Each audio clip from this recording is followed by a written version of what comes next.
hommage à Claude Guyot, ancien maire de la commune, également ancien député. Il a non seulement été poilu pendant la Grande Guerre de 14-18, mais grand résistant pendant la Seconde Guerre mondiale. Et on en parle tout de suite avec Adrien Lacoste, le président de l'association Claude Guyot. Bonsoir. Bonsoir. Alors dites-moi, quand on voit le parcours de Claude Guyot, fils de paysan qui devient agrégé de grammaire, puis enseignant au lycée Carnot de Dijon, on se dit que c'est typiquement un enfant de l'école de Jules Ferry. Vous évoquez quelque chose qui est tout à fait vrai. Claude Guyot est typiquement un enfant de l'école de Jules Ferry. C'est un homme qui a compris très jeune que de toute façon l'ascension sociale se faisait par le savoir, par l'école. Et donc c'est quelqu'un qui tout au long de sa vie, de ses engagements, a transmis cette vision d'une école qui était avant tout un vecteur essentiel dans le domaine de la méritocratie républicaine. Est-ce que c'est ce parcours à l'école républicaine qui va forger peu à peu ses convictions, ce qu'on pourrait appeler son humanisme, son patriotisme aussi ?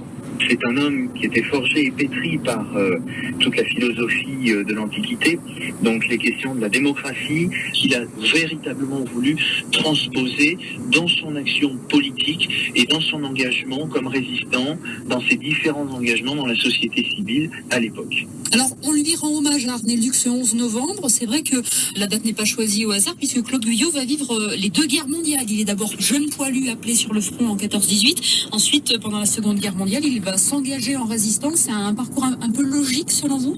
C'est un parcours qui est logique, d'abord parce que Claude Guyot, né en 1890, il est vraiment à cheval sur une période qui a vécu deux conflits épouvantables. Tout d'abord la guerre de 14-18, où il va être combattant. D'ailleurs, il sera gazé, il recevra des éclats de balles de son corps, qui d'ailleurs le font souffrir jusqu'à son décès en avril 1965. Et puis c'est quelqu'un qui s'engagera aussi durant la Seconde Guerre mondiale comme résistant.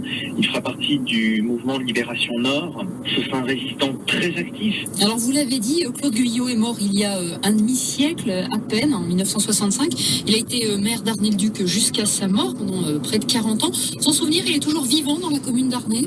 Son souvenir est très vivant parce que son engagement n'était pas qu'un engagement politique, c'était un engagement qui était philosophique.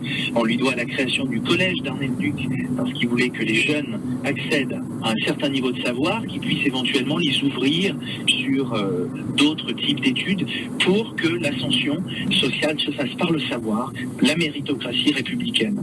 Claude Guyot est un homme qui aura à cœur également d'ouvrir cette commune sur des infrastructures sociales. Son intérêt notamment à donner à manger aux Arnétoises et aux Arnétois en créant une boucherie coopérative municipale, ça favorisait l'accès à une alimentation auquel certaines et certains Arnétois n'avaient pas accès.